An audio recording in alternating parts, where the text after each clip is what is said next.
வணக்கம் ஃப்ரெண்ட்ஸ், எல்லாரும் எப்படி இருக்கீங்க? வணக்கம் ஃப்ரெண்ட்ஸ், எல்லாரும் எப்படி இருக்கீங்க? வணக்கம், எல்லாரும் எப்படி இருக்கீங்க? இன்னைக்கு ஹாய் ஃப்ரெண்ட்ஸ், எல்லாரும் எப்படி இருக்கீங்க? வணக்கம் ஃப்ரெண்ட்ஸ், நான் பிரபு, உங்கள் பிரியாணி மாஸ்டர். ஓகே ஃப்ரெண்ட்ஸ், இந்த குழம்புக்கு இது வந்து மிளகு வெந்தய குழம்பு. அதுக்கு நம்ம ஒரு பொடி அரைச்சிடலாம். மிளகு வெந்தயம் சேர்த்து ஒரு பொடி, சரிங்களா? அதுக்கு ஒரு சின்ன பேன் வச்சுருக்கேன். அதில் ஒரு 1.5 டீஸ்பூன் மிளகு போட்டுக்கோங்க. மிளகு லைட்டாக ரோஸ்ட் பண்ணுங்க, ரொம்ப வேண்டாம், ஒரு 30 செகண்ட், சரிங்களா? ஃப்ரெண்ட்ஸ், மிளகு ஒரு 30 செகண்ட் நல்லா வறுத்துட்டேன்.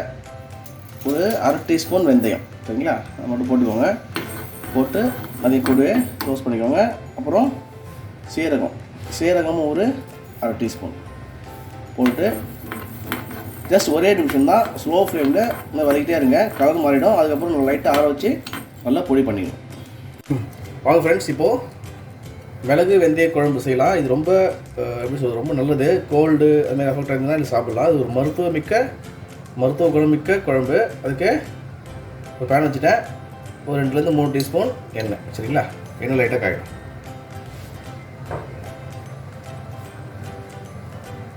எண்ணெய் லைட்டாக காய்ச்சி கடுகு தாளிக்கிறதுக்கு கடுகு லைட்டாக பொரிட்டோம். கடுகு லைட்டாக பொரியுது. இந்த ஸ்டேஜில் 2 காஞ்ச மிளகா உடச்சி போட்டுக்கோங்க. ஃப்ரெண்ட்ஸ், காஞ்ச மிளகா நல்லா பொரிச்சதுக்கப்புறம் பாருங்கள், சின்ன வெங்காயம் போட்டிருக்கேன். சின்ன வெங்காயம், பூண்டு வந்து நசுக்கி போட்டிருக்கேன். சின்ன வெங்காயம் பூண்டு ரெண்டுமே நசுக்கி போட்டிருக்கேன். சின்ன வெங்காயம் ஒரு 5-6, பூண்டு வந்து ஒரு 3-4 இன்னும் நல்லா நசுக்கி அதையும் போட்டிருக்கேன், சரிங்களா? லைட்டாக மிக்ஸ் பண்ணிக்கோங்க.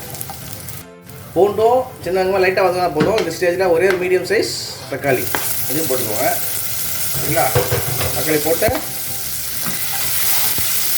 தக்காளி நல்லா அது எண்ணெயிலே நல்லா கொஞ்சம் குக் ஆகிடும், நல்லா மேஷ் ஆகிடும். அது வந்து நல்லா மிக்ஸ் பண்ணிட்டே இருக்கும். ஒரு 1-2 நிமிஷம். ஃப்ரெண்ட்ஸ், தக்காளி நல்லா ஓரளவுக்கு குழஞ்சிடுச்சு. இந்த ஸ்டேஜில் ஒரு 1/2 டீஸ்பூன் மஞ்சள்தூள் போட்டு, மஞ்சள்தூளும் இந்த எண்ணெயிலே நல்லா வதக்கிடுங்க. அப்போ அந்த பச்சை ஸ்மெல்லு போயிடும் உடனே, சரிங்களா? மஞ்சள்தூள் போட்டு நல்லா வதக்கியாச்சு. இந்த ஸ்டேஜில் ஒரு 1.5 டீஸ்பூன் குழம்பு மிளகாய் தூள், சரிங்களா?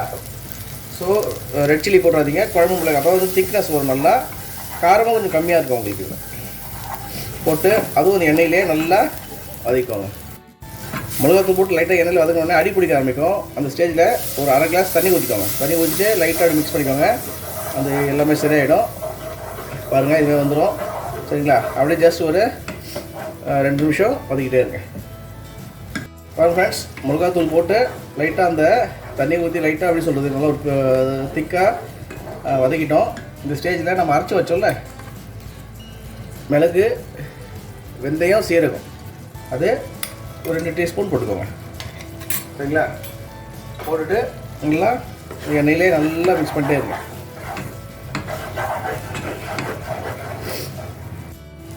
பாருங்க ஃப்ரெண்ட்ஸ், அந்த மிளகுலாம் போட்டு நல்லா வதங்கிடுச்சு. இந்த ஸ்டேஜில் புளி ஒரு லெமன் சைஸ், ஒரு சின்ன லெமன் சைஸ் புளி இதுமாதிரி கரைச்சி வச்சுருங்க.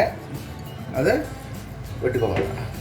விட்டுட்டு நல்லா மிக்ஸ் பண்ணுங்கள். லைட்டாக திக்காகி லைட்டாக ஒரு கொதி வரும். அதுக்கப்புறம் உப்பு போட்டு அதுக்கப்புறம் ஒரு 3-4 நிமிஷம், 5 நிமிஷம் வச்சுக்கோங்களேன். நல்லா கொதிக்க விடலாம். லைட்டாக திக்கானதுக்கப்புறம் கருவேப்பிலை கொத்தமல்லி போட்டு இறக்கி விடலாம். ஓகே, அளவு போட்டுக்கோங்க. போட்டு இன்னும் ஒரே ஒரு கொதி விடுங்க, சரியா? ஓகே ஃப்ரெண்ட்ஸ், உப்பு போட்டு ஒரு 1 நிமிஷம் கொதிச்சிச்சு.